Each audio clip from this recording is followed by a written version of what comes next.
Good afternoon po everyone. Here I am again, your chubby vlogger. Tara, pasyal ulit tayo. At yes, sa papasyalan natin ito ay magugustuhan nyo talaga dahil itong papasyalan natin ito ay hindi lang ordinary resort, kundi ito ay resort and farm. Talaga nga namang magugulat kayo.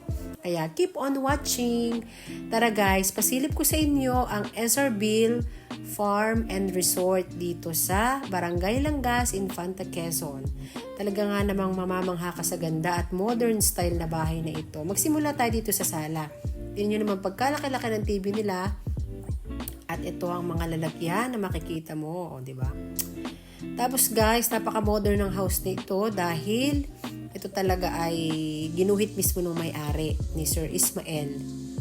Tapos guys, dito naman sa may sala, sarap maupo, o diba? Ang lawak ng upuan nila guys. Modern na modern ang dating ng kanilang lahat ng gamit at saka ng mga furniture dito guys. Tapos dito tayo sa kanilang bar. Mapapansin nyo guys, wala ritong lamesa na kagaya ng sa atin na lamesa, kundi parang bar ang ginawa nilang style dyan guys. Diba, napaka-shallow ng place. Tapos guys, pasilip ko sa inyo ang kanilang kitchen area, o diba, kompleto ang kanilang utensils, may mga kutsara, tinidor, and the same time, meron din dyan mga baso-baso. At napaka-aesthetic guys ng mga gamit nila dito kasi yan ay walang hawakan, yan ay makikita nyo wala siyang hawakan, pero ipupush mo lang siya tapos yun, mabubuksan na. Tapos may mga lalagyan din sila ng ulam and everything dyan, o diba. Tapos guys, kumpleto rito, may initan, may rice cooker, may oven, at lahat ng kakailangan nyo guys, wala na kayong dadalhin. Maya, sabihin ko sa inyo kung magkano ang staycation dito. For the meantime, itutur ko muna kayo guys. Then, diba, may pa-clear, ano pa sila dyan, pitchel. Tapos, guys, tingnan nyo naman ang kanilang gripo, napakasyala, o diba, napaka-aesthetic ng kanilang mga gamit, guys. Napakaganda talaga ng kanilang organized na pagkakadesign ng bahay na iyan. Lahat ng gamit nila dito, guys, is branded. Magsimula sa ref, nakita nyo naman kundura. Tapos guys, dito na tayo sa parting kwarto naman. O diba guys, ang laki din ng TV, may sariling TV. Laki ng master's bedroom nila. At guys, dito ay kasya lang ay 6 person. Ayun. Sabi nung may-ari, ay ito daw ay namamaximize tong place na ito, tong kwarto nila is 6 heads pwede rito. Dahil hindi lang dito sa baba pwedeng matulog, pwede rin dun sa taas. Papasilip ko sa inyo mamaya guys. Diba? Napakalinis ng lugar, napakasyala, parang nasa ibang lugar ka. Pero wait guys, nandito lang tayo sa Barangay Langas, Infanta, Quezon. O, diba? Pwede rin matulog doon sa parting yon. O, diba? Sosi ka dyan. Sino ka dyan, girl? Paikot-ikot. And then, may kasama nga pala akong bagets, ang aking unika iha ni si Sharpay. Walang ginawa kundi maglikot habang ako ay nagtutour sa inyo. Then, diba? May pa-pray towel pa sila dyan pag ikay mag-staycation dyan. Then, pasilip ko sa inyo ang kanilang CR na napakalinis talaga guys. Magsimula sa toilet, super linis guys. Then, meron silang shower area, may hot and cold. Meron silang powder room, o diba? O, sino ka dyan? Pa-powder ka dyan. O, diba? Kompleto guys. Napakalinis. At tingnan mo naman, sa likod mo ay may mga garden and everything dyan na talaga namang marirelax ka at talaga namang sasabihin mo ay parang nasa ibang lugar ka. Then, dito nga pala guys sa likod, pasilip ko sa inyo, pagkatapos mo mag-swimming doon sa swimming pool, pwedeng dito dumaan pagbasa ka para hindi ka na mismo papasok doon sa pinakang loob ng bahay para hindi mabasa.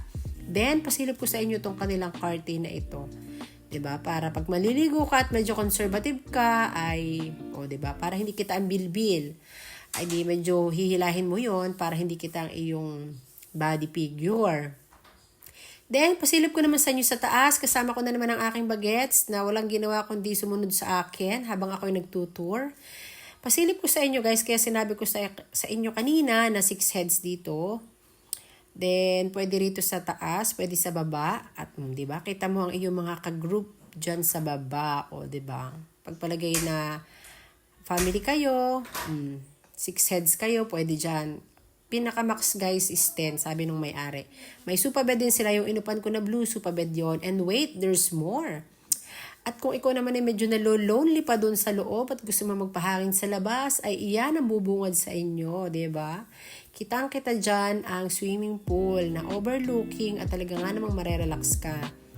Then guys, pasilip ko sa inyo nung bumaba ako is itong kama ulit. Talaga namang tinry naming higaan. Sabi namin, try nga natin. Pa-feel mayaman muna tayo. Feeling mayaman, o diba? Sabihin mo daw na yayaman ka at yayaman ka nga talaga. Wow! Diba ga? And then, nandito sa labas, guys. Pasilip ko sa inyo ang kanilang private pool na tinatawag na talaga nga namang super linis at talaga namang every time ay pinapalitan ng tubig, sabi ni Sir Ismael. Yan po ang kanilang swimming pool. Ito po sa bandang dito is pang bata and then sa bandang doon is pang matanda, pang adult, and 4 feet nga lang pala yan guys. So kung gusto nyong mag-swimming dyan ay talaga nga namang garantisado, malinis at talaga namang parang nasa ibang lugar ka. O, diba? Feel na feel ang aesthetic place na ito. At ito nga pala guys is infinity pool na talaga nga namang umaapaw ang water dyan habang ikaw ay nagsuswimming. So sabi nga pala guys, sinong may-ari is ito daw is hindi siya pwedeng sabay-sabay magsuswimming yung 10. Kailangan is 6 lang yung dito kasi siya nga ay umaapaw pag siya ay pinaliliguan. Diba? O, relax na relax ang inyong chubby vlogger nung ako'y nandyan. Talaga namang feel na feel ko. Feel ko na ako yung may-ari ng resort. O, diba? Char. Ay, sabi ko ay napaka-relaxing naman sa lugar na ito. At talaga nga namang masarap. Isama dito ang buong pamilya. And then from doon, sa place na yon, dito naman tayo guys. Pwedeng bumaba dito sa part na to.